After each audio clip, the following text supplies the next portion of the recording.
At first glance, this might seem like an SS Ute, or maybe a ghost given what's happening later this year, but it's actually so much more than that. This is the world's most practical muscle car. Don't believe me? V8 engine, check. Rear wheel drive, check. Manual transmission, check. Can it send up smoke signals whenever you want to? Check. And can it paint an involuntary smile on the face of anyone who drives it?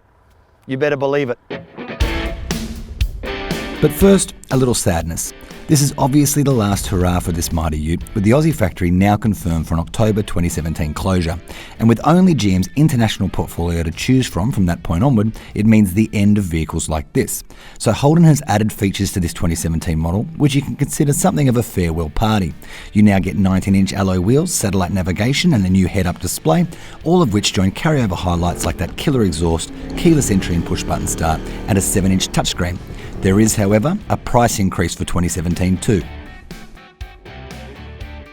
There's so much to love about the look of this thing. It just looks mean from every angle, from the quad exhaust tips to the new 19-inch alloys, and even if you're not a big fan of utes, viewed front on, it looks so menacing and purposeful, it's easy to forget there's a tray at the back at all.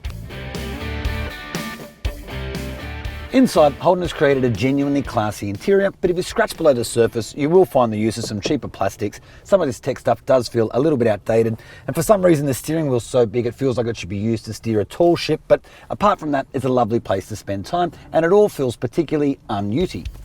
The V8 engine might be dying off, but that's not because there's anything wrong with them, and the 6.2 litre LS3 under the bonnet of the SS is an absolute peach.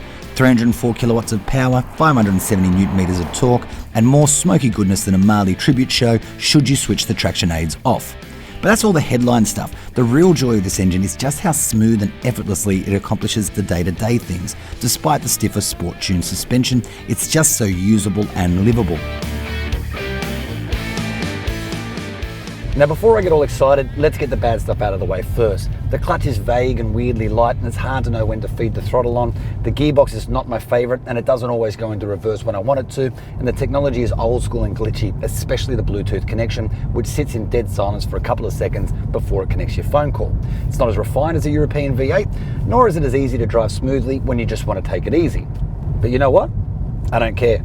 Anyone who tells you a ute can't be a muscle car is dead wrong. This V8 is a glorious thing, a rumbling beast that delivers its power to the rear wheels in these great fat lumps, chirping the tyres slightly every time you take off from the lights. Now the traction control systems do a pretty good job of keeping things together, but things do get just a little bit more insane if you deactivate everything by holding down the traction button. That's not something I recommend you do, however, if you have plans for a long, happy and healthy life.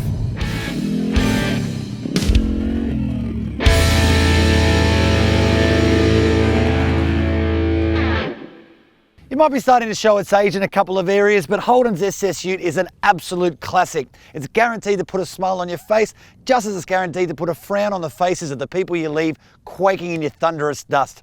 It's just such a crying shame they've saved the best till last.